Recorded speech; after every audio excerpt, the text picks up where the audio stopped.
السلام علیکم ناظرین، آج ہم بہت ہی دلچسپ اسلامی اور جنرل نالج کے سوالات و جوابات لے کر حاضر ہوئے۔ دیکھتے ہیں لوگوں کو کتنی معلومات ہے۔ ویڈیو آخر تک ضرور دیکھیے۔ چلیے شروع کرتے ہیں آج کے سوالات۔ سوال: کیا بچوں کے ساتھ ایک ہی کمرے میں ہم بستری کرنا درست ہے؟ اگر بچہ سمجھدار ہو تو یہ سخت منع ہے۔ اسلام حیا اور پردے کی تعلیم دیتا ہے۔ بچوں کی تربیت کا خیال رکھنا ضروری ہے۔ والدین کو احتیاط اور ادب کا دھیان رکھنا چاہیے۔ سوال: کیا ہم بستری کے وقت روشنی جلانا جائز ہے؟ جی ہاں، یہ جائز ہے۔ اس میں کوئی شرعی ممانعت نہیں۔ میاں بیوی اپنی آسانی کے مطابق فیصلہ کر سکتے ہیں۔ اسلام نے اس معاملے میں آسانی رکھی ہے۔ سوال: کیا ہم بستری کے بعد بنا غسل کے دوبارہ ہم بستری ہو سکتی ہے؟ جی ہاں، دوبارہ ہم بستری ہو سکتی ہے، لیکن بہتر ہے کہ وضو کر لیا جائے۔ صفائی اور طہارت اسلام میں اہم ہے۔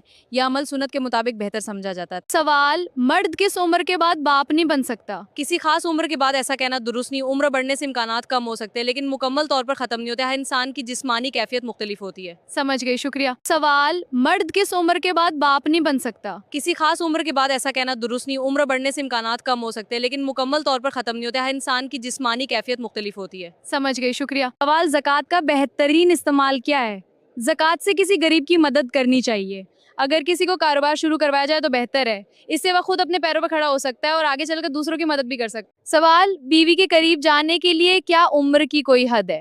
اسلام میں اس کی کوئی خاص عمر مقرر نہیں۔ نکاح ہونا ضروری شرط ہے۔ دونوں کی رضامندی بھی ضروری ہے۔ اسلام پاکیزہ رشتوں کی تعلیم دیتا ہے۔ سوال: اس دور کی سب سے بڑی دولت کیا ہے؟ جواب: سب سے بڑی دولت ایمان کی حفاظت ہے۔ اولاد کی ایمان کی فکر بہت ضروری ہے۔ اگر ایمان محفوظ ہو تو سب کچھ محفوظ ہے۔ ایمان انسان کی اصل کامیابی ہے۔ سوال: ہم وکٹم مینٹالٹی سے کیسے نکل سکتے ہیں؟ یہ ماننا ہوگا کہ ہم حل کا حصہ ہیں۔ صرف شکایت کرنے سے حالات نہیں بدلتے۔ عمل اور محنت سے آگے بڑھنا پڑتا ہے۔ بالکل، مثبت سوچ انسان کو مضبوط بناتی ہے۔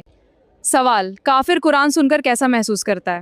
قرآن میں بتایا گیا کہ کچھ لوگ نہیں سمجھتے، ان کے دل اور کان حق قبول نہیں کرتے، وہ قرآن کی حقیقت کو محسوس نہیں کر پاتے۔ ہدایت اللہ کے حکم سے ملتی ہے۔ بہت اچھا، شکریہ۔ سوال: عورت کو کھلے بال رکھنے سے کیا اثر ہوتا ہے؟ اس بارے میں مختلف باتیں مشہور ہیں، لیکن ان کا مضبوط اسلامی ثبوت نہیں۔ اسلام حیا اور پردے کا حکم دیتا ہے۔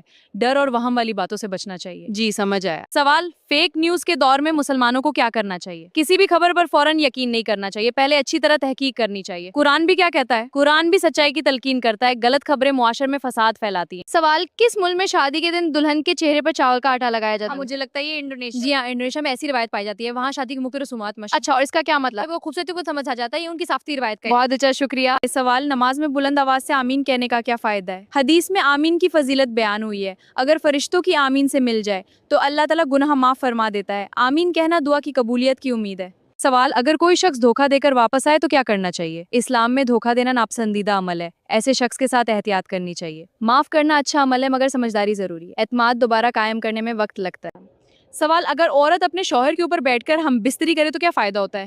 جواب: اس سے میاں بیوی میں قربت بڑھ سکتی ہے، آپس کا تعلق مضبوط ہوتا ہے۔ ایسے معاملوں میں رضامندی ضروری ہے، ایک دوسرے کی آسانی اور احترام کا خیال رکھنا چاہیے۔ ناظرین، آج کا سیشن بہترین رہا۔ امید ہے آپ کو نئی معلومات ملی ہوں گی۔ ویڈیو کو لائک اور شیئر ضرور کریں۔ کمنٹس میں اپنا شہر اور نام ضرور بتائیں۔